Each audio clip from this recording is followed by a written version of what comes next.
유다 왕 여호야김이 다스린 지 3년이 되는 해에 바벨론 왕 느부갓네살이 예루살렘에 이르러 성을 에워쌌더니 선지자들을 통해 강력하게 경고하셨음에도 불구하고 끝내 돌이키지 못했던 남유다 왕국은 결국 바벨론에 의해 멸망하게 됩니다.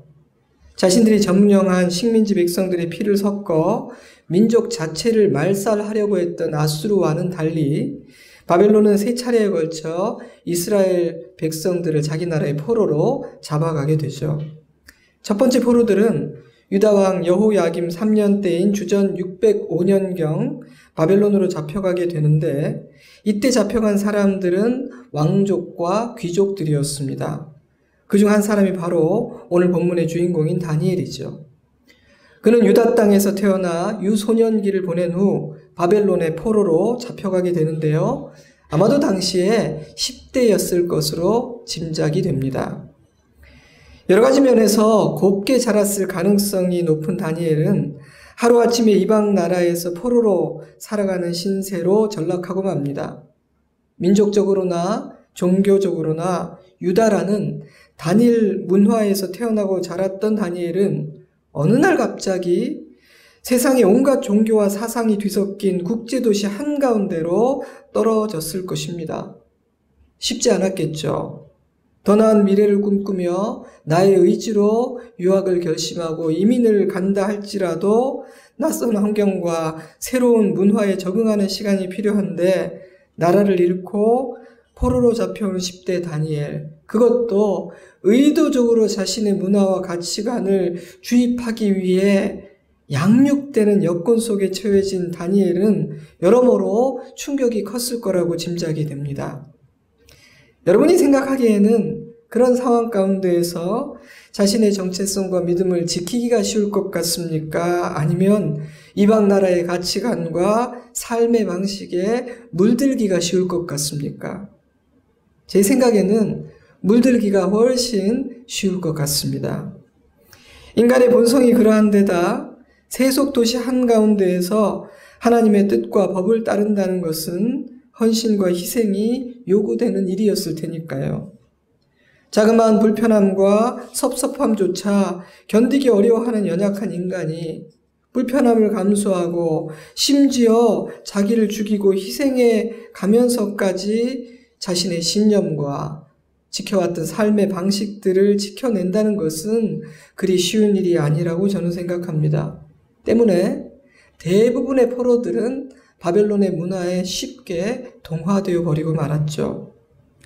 처음에는 불편하게 또 조금은 찜찜해하면서 바벨론의 문화와 가치관 그리고 삶의 방식들을 받아들였겠지만 어느 순간부터 그렇게 사는 것이 익숙해지고 더 나아가 그것을 즐기고 추구하게 되었을 것입니다. 안타깝게도 인간의 실력은 그 정도밖에 되지 않기 때문이죠. 어느 영화의 한 장면이 떠올랐습니다. 우연한 사고로 인간의 한계를 넘어서게 된 한 사람이 자신이 알게 된 모든 지식을 인류에게 남겨주고 사라지려 합니다. 바로 그 순간 그로부터 엄청난 지식을 전달받게 될 교수는 갑자기 두려운 마음이 들어 이렇게 질문하죠. 잠깐만요. 과연 인류가 이 인간이라는 종족이 이 엄청난 지식을 받아들이고 감당해낼 준비가 되어 있을까요? 인간은 탐욕과 권력에 물든 존재인데 인류의 역사를 뒤바꿀 수 있는 이 놀랍고 방대한 지식이 인간의 손에 쥐어질 때 엄청난 혼돈을 초래하지 않을까 하는 걱정이 됩니다. 그가 대답합니다. 혼돈은 지식이 아니라 무지가 일으키죠. 그러니 두려워하지 말고 이 지식을 인류에게 전하세요. 그러자 교수가 말합니다. 부디 우리 인간이 당신이 이렇게 희생할 만한 가치가 있는 존재이기를 바랍니다. 그 마지막 대화가 저에게는 무척 인상적이었습니다. 전혀 기독교적인 영화가 아니었지만 저는 부디 인간이 당신이 희생할 만한 가치가 있는 존재이기를 바랍니다라는 대사를 들으며 문득 예수님의 십자가가 생각나기도 했어요. 아무튼 영화는 그렇게 끝이 납니다. 그 교수의 염려처럼 인간은 권력과 탐욕에 물든 선하지 못한 존재이며 어찌나 연약한지 좋지 않은 것에 아주 쉽게 영향을 받고 물들어 버리고 말죠. 때문에 포로로 잡혀갔던 이스라엘의 왕족과 귀족들이 바벨론의 문화에 쉽게 물들어 버리고 동화되어 버린 것이 저는 그리 놀랍지는 않습니다. 오히려 저를 놀라게 하는 사람은 다니엘과 그의 세 친구들이죠. 그들은 가장 세속화된 이방의 도시 한가운데에서 자신의 믿음을 지켜냈거든요. 놀라운 일 아닙니까? 현실에 쉽게 굴복해버리고 마는 우리들에게 너무나 도전적인 일이기도 하고요. 모두가 맥없이 세상에 동화되어 버리는 것은 아니다. 세상과는 다른 길을 끝까지 걷는 사람들도 있지. 이러한 주님의 음성이 들리는 것 같기도 했습니다. 저는 이 이야기는 이 시대를 살아가는 하나님의 백성들에게 귀한 교훈을 준다는 생각이 들었습니다. 세속화된 이방 도시, 그것도 느부갓네살의 왕궁 한가운데에서 포로로 살아가는 다니엘과 그 어느 때보다 세속화된 이 시대에 세속화된 도시에서 살아가는 우리는 참 비슷한 처지라는 생각이 들었기 때문입니다. 때문에 다니엘과 그의 친구들이 바벨론과 동화되지 않고 끝까지 믿음을 지켜냈을 뿐만 아니라 위축되지 않고 담대했으며 오히려 선한 영향력을 끼치며 살아갔던 비결은 도대체 무엇인지가 궁금해집니다. 믿음의 실력, 헌신의 실력, 버텨내고 견뎌내는 실력이 참 약해진 시대입니다. 우리는 지난날 우리 믿음의 선배들보다 성경에 대해 체계적으로 배울 기회가 더 많고 더 좋은 프로그램들과 더 발전된 시스템을 가지고 있으며 손쉽게 경건 서적들을 접할 수 있는 그런 시대를 살고 있습니다. 인터넷을 통해 전 세계의 유명한 설교자들의 설교를 듣는 것도 그렇게 어려운 일은 아니죠. 그러나 그렇다고 해서 과연 우리의 믿음이 이전 세대의 믿음보다 더 굳건하다고 말할 수는 없을 것 같습니다.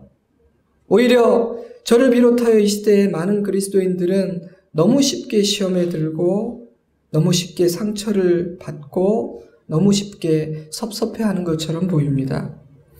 누군가를 돌봐주기보다는 돌봄받기를 원하며 헌신과 희생이 요구되는 일을 회피하는 경향이 있습니다. 불편함을 견디지 못하고 베드로처럼 멀찍이서 예수님을 따라가다가 언제라도 하나님으로부터 달아날 만반의 준비가 되어 있는 사람도 적지는 않아 보입니다.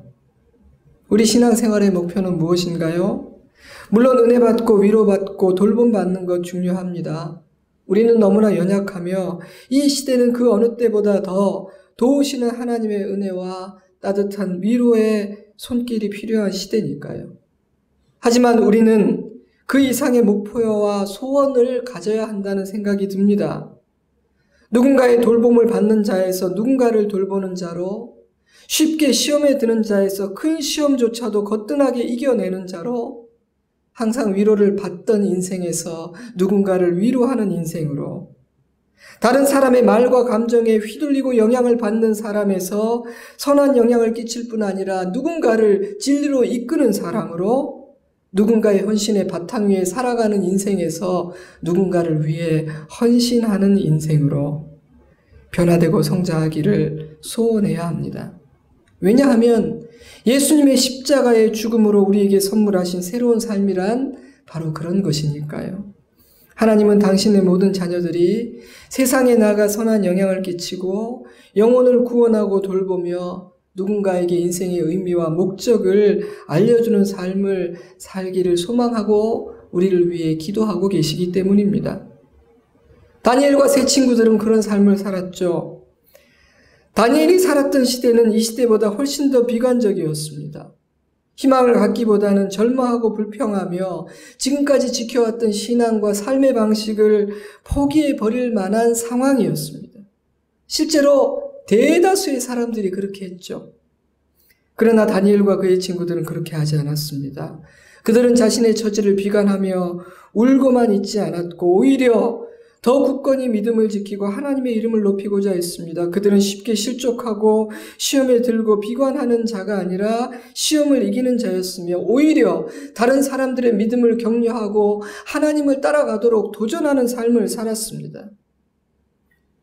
이러한 다니엘의 삶을 접할 때 여러분은 그래, 나도 다니엘처럼 살 수 있어 이런 생각이 드십니까? 하나님은 물론 그렇지 라고 대답하십니다.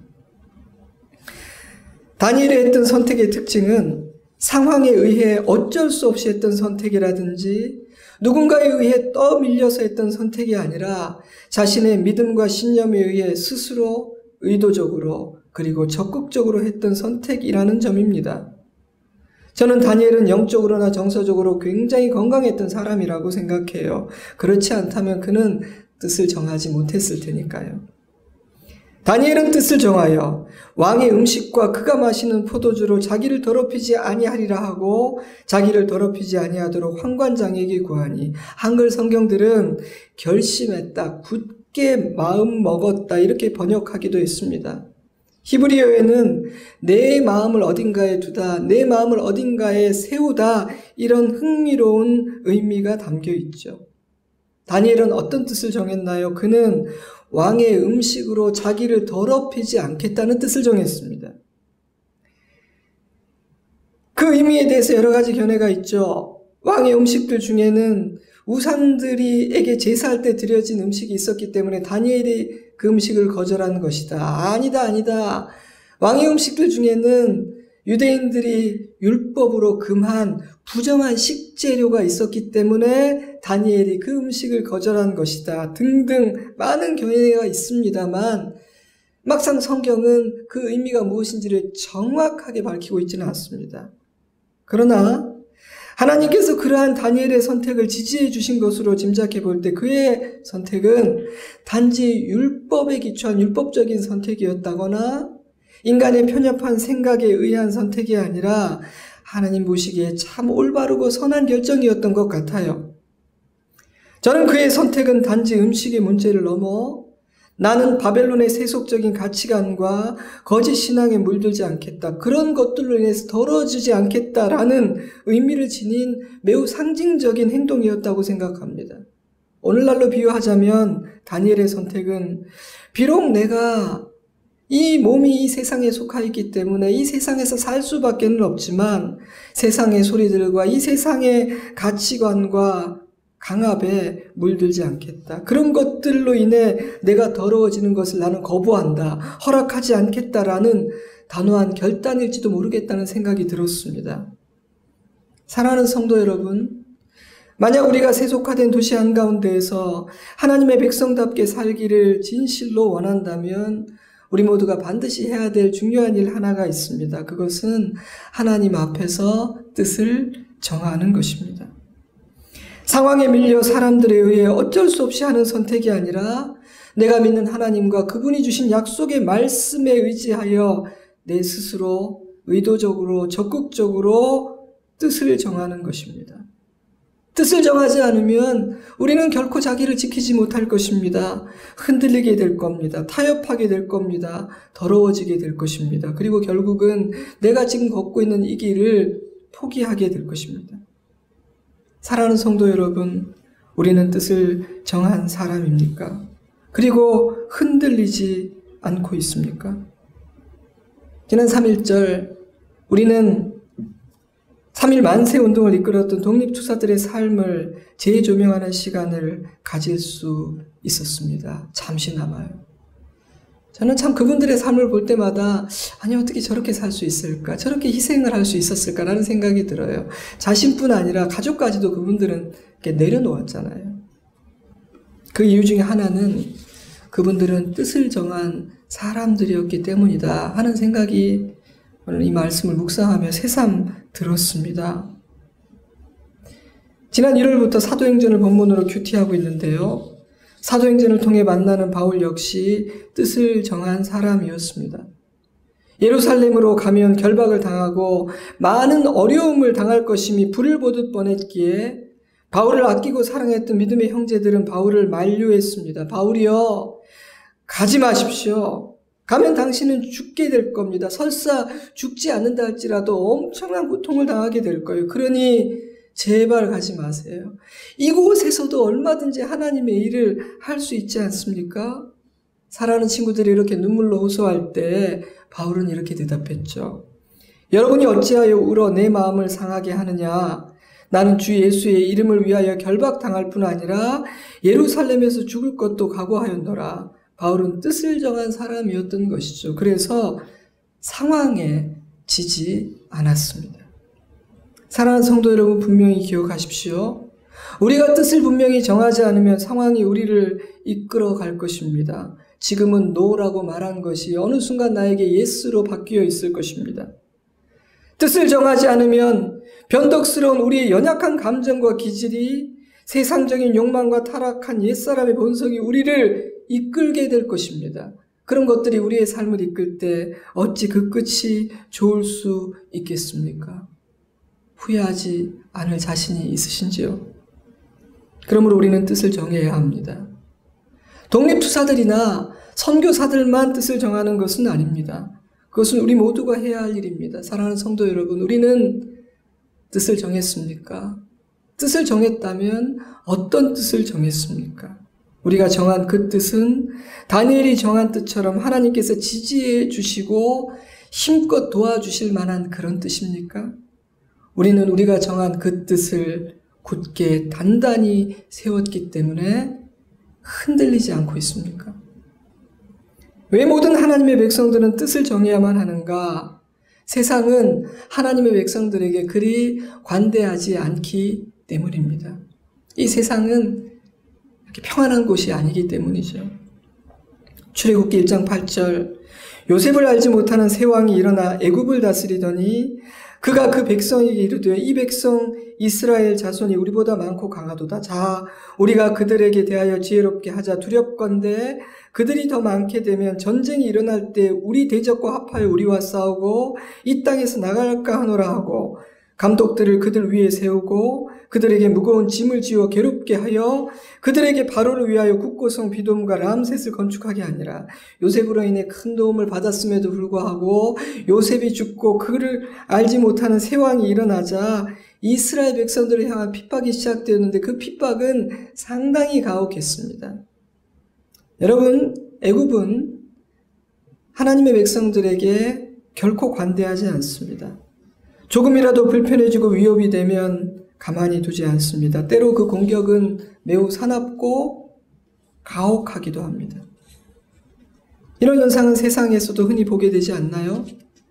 때로 언론에 소개되어 반짝 관심을 모으기도 하지만 의로운 사람들은 박수를 받기보다는 좁은 사명의 길을 감당하는 경우가 훨씬 많은 것 같더라고요. 의로운 길, 사명의 길은 좁은 길이라는 생각을 저는 종종 하게 됩니다. 그러니 끝까지 하나님을 따라가려면 마음을 단단히 먹어야 되지 않을까요?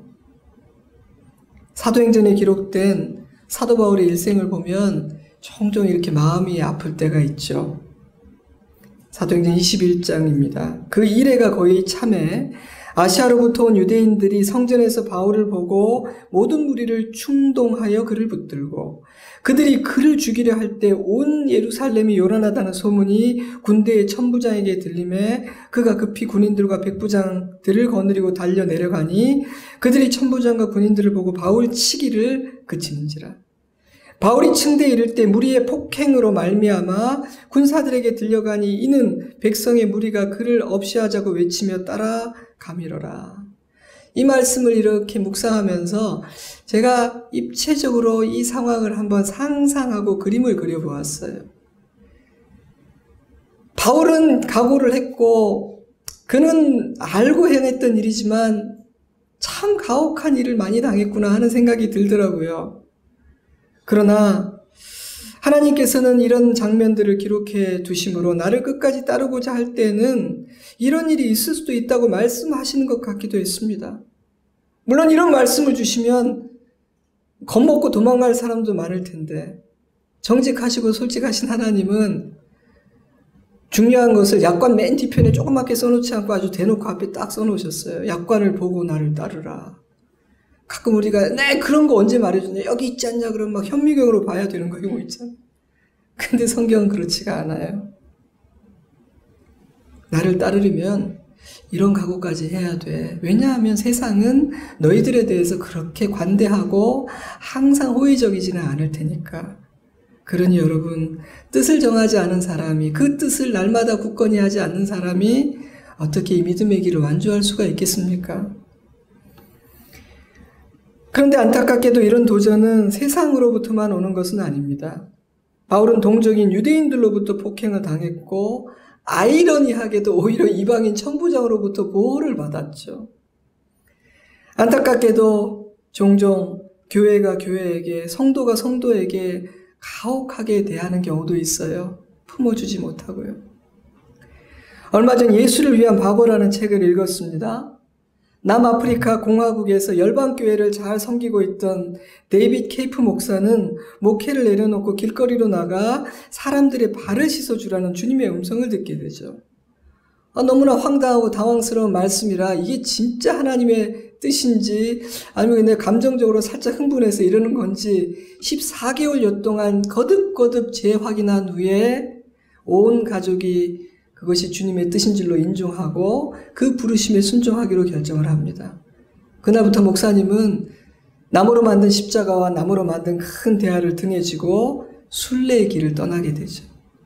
수많은 사람들을 만나고 그들의 발을 씻겨주며 그 가운데서 하나님이 행하시는 신비하고 놀라운 일들을 경험하게 됩니다.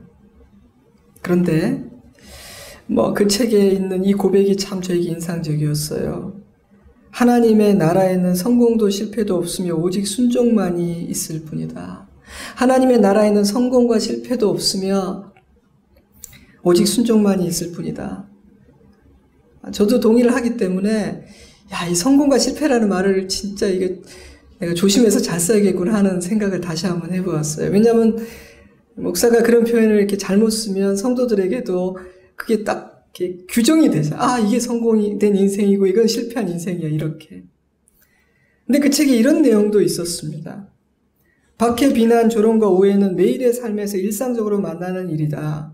예수님께서 미리 경고해 주셨기에 그런 일들이 일어날 것도 알고 있지만 실제로 그런 일이 일어날 때 익숙하다거나 조금은 그런 일을 즐긴다고 말하지는 못하겠다. 이 표현 참 마음에 들었어요. 나는 각오를 했기 때문에 아무것도 겁나지 않는다 이랬으면 저하고 너무 거리감이 들었을 텐데 이분은 그렇게 말씀하셨고 내가 각오하고 떠났음에도 아직도 나는 고난을 즐기고 있지는 못하다 이렇게 말씀하시더라고요. 하지만 누구든 이런 것을 받아들이고 참아내는 법을 배워가게 된다. 그럼에도 불구하고 정말 익숙해지기 어려운 한 가지, 이 모든 부르심 가운데 가장 고통스러운 한 가지 사실은 이러한 공격이 교회, 내가 동역자라고 생각하는 사람들로부터 오는 경우이다. 왜냐하면 그곳에서 이런 일들이 일어나리라고는 상상조차 하지 못했기 때문이다. 나는 하나님께서 수많은 교회들을 통해 주신 은혜로 인해 감사드린다. 내가 사역하는 동안 90%의 교회는 나를 따뜻히 환영해주고 격려해 주었기 때문이다. 그러나 나를 비난하고 나에게 돌을 던지는 사람도 있었다. 한 번은 그런 일로 거의 죽을 뻔했던 적도 있다. 그날 나는 날개가 부러져 버린 새처럼 무너져 버렸고 2, 3일 동안 나의 영은 회복될 기미조차 보이지 않았다. 그때 하나님께서 나를 사랑한다고 말씀해 주시지 않으셨다면 나는 다시 일어설 수 없었을 것이다. 목사님은 형제가 던지는 돌이 훨씬 아프더라고 고백합니다. 또 반대로 형제의 격려가 나를 잘 알지 못하는 사람의 격려보다 훨씬 더 큰 힘이 되었다고 고백합니다. 우리는 서로 사랑하고 격려하라고 모아주신 지체들입니다.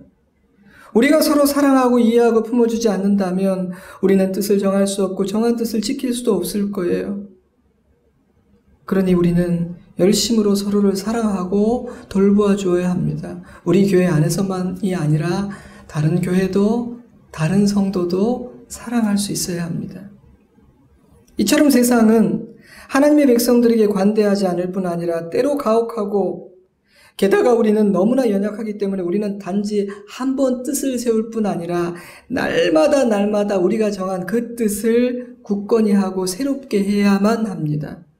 안타깝게도 우리는 큰 고난과 대단한 위협과 핍박이 아니라 작은 불편함과 상처와 어려움에도 흔들려 버리기 쉬운 너무나 연약한 존재이기 때문이죠. 그래서 때로는 그런 작은 일 때문에 내가 버텼던 말을 바꾸게 되기도 하고요. 이전에 내가 부정하고 떠나왔던 그 길을 다시 걷게 될 수도 있습니다. 때문에 우리는요, 뜻을 한번 정할 뿐 아니라 매일매일, 그리고 하루에도 여러 번 내가 하나님 앞에서 정한 그 올바르고 선한 뜻을 새롭게 하고 다짐할 필요가 있습니다. 저는요, 다니엘은 뜻을 정한 후에 더 기도했을 거라고 생각합니다. 물론 그는 뜻을 정하기 전에도 기도를 많이 했겠지만 하나님 앞에 뜻을 분명히 세운 다음에 그것을 굳건히 하고 지키기 위해 더 많이 기도했을 거라고 생각해요. 여러분 어떤 중요한 선택을 앞두면 기도 많이 하시죠? 저는 이렇게 권면드리고 싶어요. 그 결정을 한 다음에 더 기도 중단하지 마시라고요. 오히려 더 기도해야 합니다. 기도를 통해 하나님 앞에서 우리가 결심하고 정한 바를 날마다 굳세게 세우지 않으면 우리의 결심이란 것은 너무나 쉽게 허물어져 버리기 때문이죠. 우리의 마음이 흔들리면요, 사단의 유혹과 공격 앞에서 우리는 무너지고 우리가 옳다고 생각하고 걸어왔던 그 길을 떠날 수 있는 이유들을 자꾸만 찾게 될 거예요. 떠나긴 해야 되는데 그래도 우리가 양심적으로 이유는 찾아야 되니까 이런 이유도 있지 않나, 이런 이유도 있지 않나. 그러다가 어느 순간 내가 부정해버린 옛사람의 길을 다시 걷게 될 가능성이 있는 것이죠. 그러니 여러분, 하나님 앞에서 올바르고 좋은 뜻을 정하셨다면 그 뜻을 굳건히 하기 위해 더 기도하십시오. 좋은 선택을 앞두고 기도하시는 것보다 더 그 선택을 한 이후의 삶을 위해서 기도를 깊게, 많이, 강하게 하셔야 합니다. 내가 왜 이전에 걷던 옛사람의 길을 떠나 지금 이 길을 걷고 있는지를 되새기며 여러분이 정한 그 뜻을 굳건히 하세요. 그러면 후회가 없을 겁니다. 끝이 좋을 거예요. 저는요, 정한 뜻을 굳건히 하고 흔들리지 않기 위해서는 정서적으로 또 감정적으로 안정되고 건강한 사람이 되는 것도 참 중요하다고 생각합니다. 제가 영적으로라고 말하지 않고 정서적, 감정적이라는 표현을 써서 조금 의아하실 분도 있으실지 모르겠습니다만 저는 제가 인생을 살아가고 목회를 하면서 점점 더 그것을 느끼게 돼요. 정서적으로, 감정적으로 우리가 건강해지지 않으면, 단단해지지 않으면 순간순간 변하는 나의 감정과 사람들의 말과 내 앞에서 벌어지는 상황들 앞에서 우리는 굉장히 쉽게 흔들리는 인생을 살 수밖에 없을 거예요. 언젠가 어느 형제가 아내가 영적으로는 물론이지만 정신적, 감정적으로 더 강건하고 단단해지도록 기도해달라는 부탁을 저에게 하신 적이 있어요. 참 지혜로운 기도다는 생각을 했습니다. 왜냐하면 사단은 그런 우리의 연약한 정서적인 부분을 통해서 굉장히 틈타는 경우가 많거든요. 사랑하는 성도 여러분, 우리는 정서적으로 안정되어 있고 건강한 사람이라고 생각이 되십니까? 그렇지 않다면 그 이유는 무엇이라고 생각하십니까? 나는 어떤 면에서 도움과 치유가 필요하며 어떤 면에서 조금 더 단단해질 필요가 있다고 생각하십니까? 굉장히 중요한 질문이에요.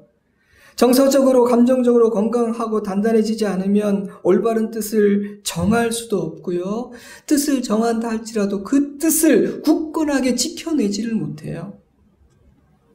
저는 자신의 성정과 기질과 성향을 객관적으로 이해하는 것이 너무나 중요하다는 사실을 기회가 있을 때마다 강조합니다. 나의 기질과 성향 그 자체로 악한 것은 아니지만 모든 인간의 기질과 성향은 강점과 약점이라는 양면성을 다 가지고 있기 때문에 성숙해지고 건강성을 유지하지 않으면 악한 자가 우리의 마음에 튼타 우리를 뒤흔들 수 있는 아주 손쉬운 통로가 될 수도 있기 때문이죠. 자, 다른 사람의 예를 들지 않고 제 예를 들겠습니다. 저에게는요, 약간의 우울질의 성향이 있어요. 하나님의 은혜 안에 머물고 있고 제가 건강할 때는요, 제 안에 있는 그 우울질이라는 성향은 저로 하여금 깊이 묵상하게 하고 참 신중하고 사려 깊게 걸음을 걷게 하는 굉장히 유익한 축복의 도구 역할을 합니다. 그러나 하나님의 은혜 안에 제가 붙들려 있지 않고 제가 건강하지 않을 때는요, 우울질이라는 저의 성향은 이유 없이 저를 다운시키고요, 아주 작고 사소한 일에도 쉽게 절망하게 만들더라고요. 사단은 그런 성향을 통해서 저에게 틈타고 저를 흔드는 것을 저는 종종 느낍니다. 정서적으로 안정되고 건강하지 못한 사람, 하나님의 은혜 안에서 기질과 성향이 성숙하게 빚어지지 못한 사람은 하나님 앞에서 뜻을 정할 수 없고 정한 뜻을 굳게 붙들 수 없습니다. 그래서 너무 쉽게 사람들의 말과 상황에 영향을 받게 되고 옛사람의 타락한 본성에 휘둘리게 됩니다. 그리고 자기도 모르게 옆에 있는 사람들에게 부정적인 영향을 끼치기도 합니다. 때문에 저는요, 믿음의 길을 걸어가는 그리스도인들에게 자신의 성정과 기질, 성향들을 이해하는 것 굉장히 중요한 과정이라고 생각해요. 또 우리는 무엇이 나를 흔드는가, 나는 무엇에 쉽게 흔들리는가라고 진지하게 물어볼 필요가 있다고 생각합니다. 왜냐하면 이 마귀의 전략이라는 것은 뻔하거든요. 크게 달라지질 않아요. 돈에 약한 사람은 돈으로 신념을 버리게 만듭니다. 체면을 중시하는 사람은 체면으로 흔들고요. 성적인 유혹에 쉽게 넘어지는 사람은 성적인 유혹으로 흔들어 놓고요. 자녀에게 약한 사람은 자녀의 문제로, 남의 말에 쉽게 휘둘리는 사람은 부정적이거나 아주 세속적인 사람 한두 명만 옆에 딱 붙여 놓으면 게임은 끝나는 것이죠. 사랑하는 성도 여러분, 무엇이 우리를 흔듭니까? 우리는 언제, 어떤 이유 때문에, 어떤 사람에 의해 쉽게 흔들리게 됩니까? 누가 나를 넘어지게 만듭니까? 그것을 정확하게 인식하고 그곳에 파수꾼을 세우십시오. 그런 것들이, 그런 사람들이 나를 함부로 흔드는 것을 허락하지 마세요. 오늘은 여기까지만 나누려고 합니다. 이게 사실 짧게 하는 게 실력인데요. 도저히 한 번에 못하겠더라고요. 이 말씀을 묵상하는 가운데. 그래서 다음 주에 다니엘 이야기를 조금 더 하고 싶어요. 제가 오늘 드리고 싶은 말씀은 핵심은 하나입니다. 우리는 뜻을 정해야 한다. 우리는 뜻을 정해야 된다. 우리는 연약하며 세상은 하나님의 자녀들에게 관대하지 않기 때문에 하나님 앞에서 뜻을 분명히 정하지 않으면 우리는 흔들리고 이 세상에 휩쓸려 버리고 말 것입니다. 여러분 아깝지 않나요? 지금까지 하나님 믿고 여기까지 신앙의 길을 걸어왔는데 막판에 포기하고 딴 길 가는 것, 여러분 억울하다는 생각해 보신 적은 없습니까? 저는 굉장히 억울해요. 다니엘은 그렇게 하지 않기로 결심했습니다. 바벨론의 유혹과 핍박에 흔들리지 않기 위해 그는 뜻을 정했을 뿐 아니라 날마다 그 뜻을 굳건히 했죠. 내가 왜 이런 뜻을 정했는가? 내가 왜 이 길을 끝까지 걸어가기로 결심했는가를 되새겼습니다. 여러분 뜻을 정하지 않으면요, 내 주변의 사람들도 영향을 받게 돼요. 내가 뜻을 정하지 않은 삶을 살면 내 주변 사람들도 영향을 받게 됩니다. 리더라면 더 많은 영향을 끼치게 되죠. 오해를 살까봐 제가 특정 정치인의 이야기는 절대 하지 않지만 오늘은 해야겠습니다. 우리 좋은 씨앗교회 성도들은 그런 오해하지 않고 해석하는 실력이 있다고 믿고 제가 나누려고 해요. 지난 3월 1일자 신문에는 비슷한 제목의 기사들이 실렸습니다. 갑자기 입장 바꾼 트럼프, 지금은 총기 규제 나설 때, 트럼프 총기 규제 강화로 입장 선회, 총기 규제 필요, 예상 밖 언급에 공화당 당황. 플로리다 고교 총기 참사 사건 이후에도 교사들을 더 무장시켜서 이 문제를 해결하겠다, 이런 식의 강경한 발언을 며칠 전까지만 해도 취했던 트럼프 대통령이 미국 시간으로 2월 28일 공화 민주 양당 지도자들을 백악관으로 초청해서 이제부터 총기 규제를 강력하게 실시하겠다는 발언을 했기 때문입니다. 그런 입장의 변화가 의아함을 주는 이유는 지금까지 그분이 걸어왔던 행보가 뜻을 정한 자의 모습이 아니었기 때문이라고 저는 생각합니다. 때문에 사람들은 이번 발언 내용 자체에 대해서 찬반을 논하기보다는 그렇게 입장이 바뀐 배경은 무엇일지, 갑자기 상황이 바뀌면 또 이번 발언도 바뀌지 않을지를 염려하는 것 같아요. 다수의 미국인들이 자기들의 리더가 뜻을 정한 사람이라기보다는 자신의 감정과 이익과 상황에 따라 선택하는 사람은 아닌가 의구심을 갖고 있기 때문인 것 같습니다. 며칠 전에 도널드 트럼프라는 위험한 사례, The Dangerous Case of Donald Trump라는 책이 출간되었어요. 제가 아직 읽지는 못했는데 관심이 참 많이 가는 책입니다. 2017년 4월 20일 예일대 의대에서 한 컨퍼런스가 열리게 됩니다. 정신의학 전문가 27명이 연 이 컨퍼런스의 주제는 우리의 직업적 책임에는 경고할 의무가 포함되어 있는가 였습니다. 미국 정신의학회 윤리 강정 중에는 골드워터 규칙이라는 것이 있는데 허가를 받지 않았다면 특정 공인의 정신건강에 관해 전문적 의견을 제시하지 말아야 한다는 것이죠.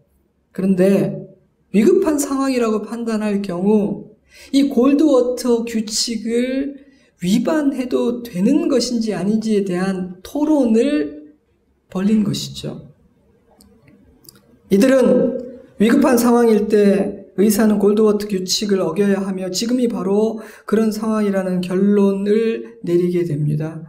그들이 진단한 위급한 상황이란 바로 그들의 대통령이었고요.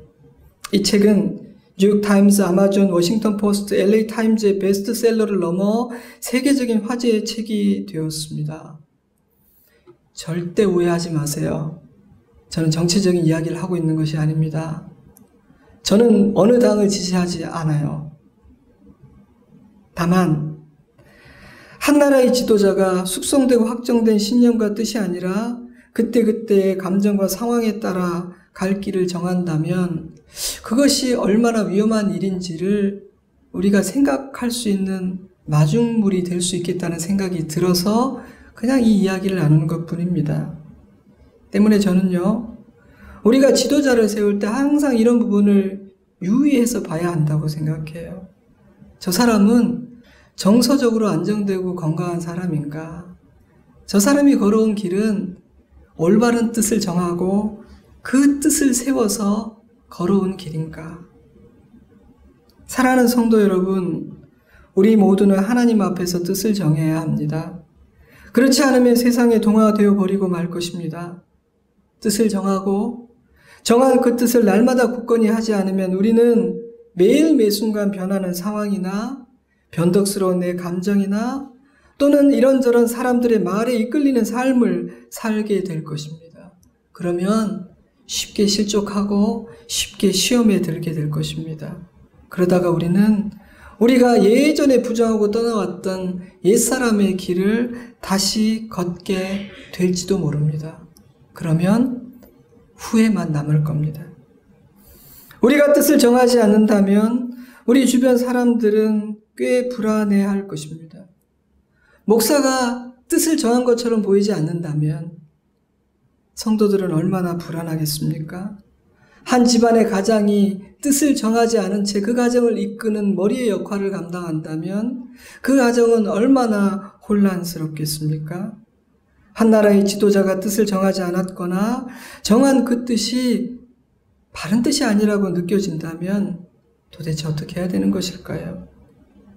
저는 저와 여러분이 다른 사람을 불안하게 하고 많이 걱정하게 만드는 그런 사람이 아니기를 바랍니다. 그 방법 중에 하나는 우리가 하나님 앞에서 올바르고 선한 뜻을 정하는 것이라는 생각이 들었어요.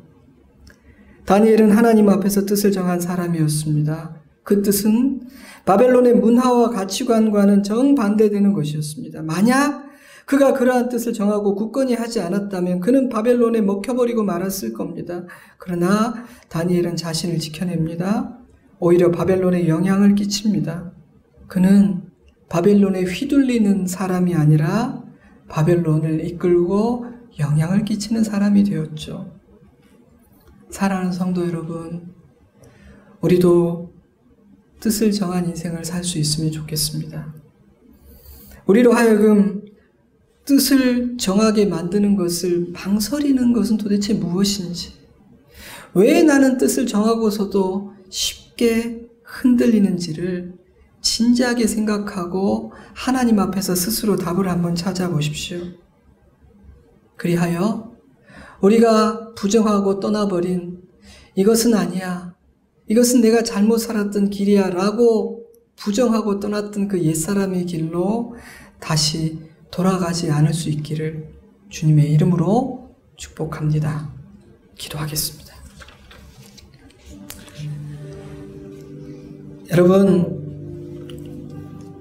뜻을 정하지 않으면 우리는 이 세상에서 쉽게 흔들리게 될 것입니다. 저도 매일 그것을 경험하거든요. 저는 영적으로도 연약하지만 또 정서적으로 또 기질적으로도 이런저런 약점을 가지고 있는 사람들이거든요. 하지만 감사한 것은 하나님의 말씀 안에서 하루하루를 보내면서 제 자신을 조금은 더 이해하게 되고 연약한 그곳에 파수꾼을 세우게 되고 더 많이 기도할 수 있다는 것입니다. 여러분에게도 그런 기도가 필요하지 않으신가요? 여러분은 뜻을 정해야 되는 상황 가운데 있지는 않습니까? 여러분은 날마다 여러분이 하나님 앞에서 정한 그 뜻을 그래 이렇게 살아야겠다, 이것이 참된 길이야 라고 정했던 그 뜻을 매일 새롭게 하고 굳건히 하고 있습니까? 여러분은 어떤 부분에 연약합니까? 누가 여러분의 마음을 항상 뒤집어 놓고 흔들어 놓습니까? 이 시간 하나님 앞에 성령께서 인도하시는 기도 제목을 따라 잠시 기도했으면 좋겠습니다. 하나님, 저도 뜻을 정하고 그 하나님 앞에 정한 뜻을 붙들고 살아가는 삶 살기를 원합니다. 이렇게 기도했으면 좋겠습니다. 함께 잠시 기도드립니다. 아버지 하나님, 아버지 하나님, 주 아버지.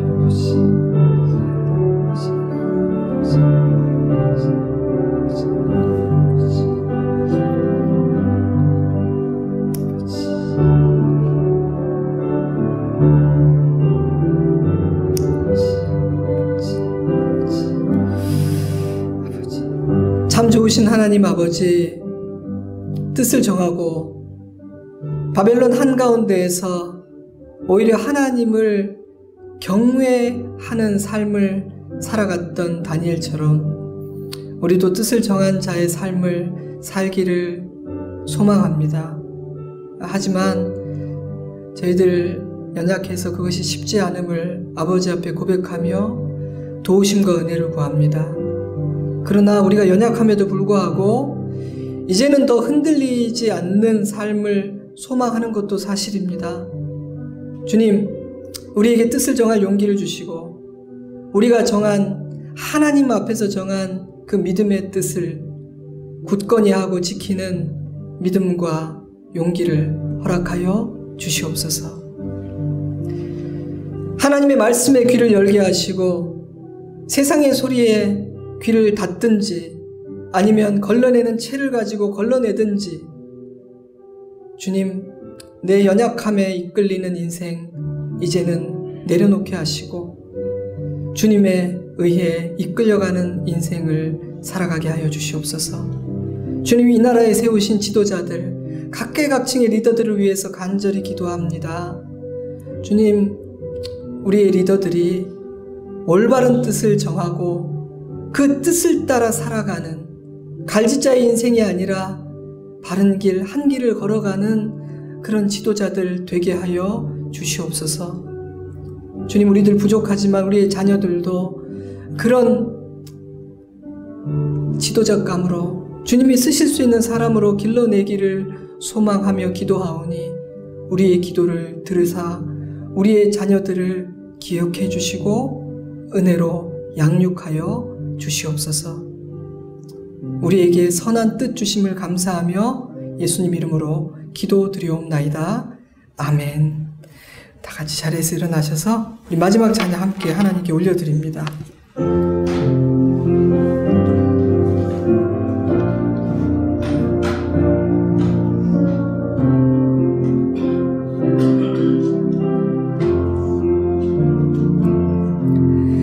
내 주를 가까이 함께하는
주께 더 나가기 원합니다.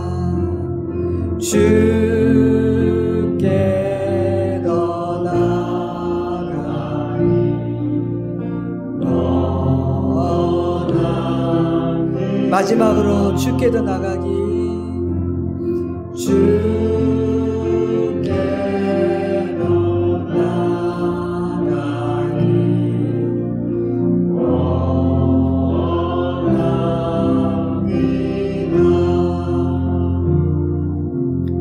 지금은 우리 구주 예수 그리스도의 은혜와 하나님 아버지의 깊고 넓은 사랑하심과 성령 하나님의 은혜와 능력의 역사하심이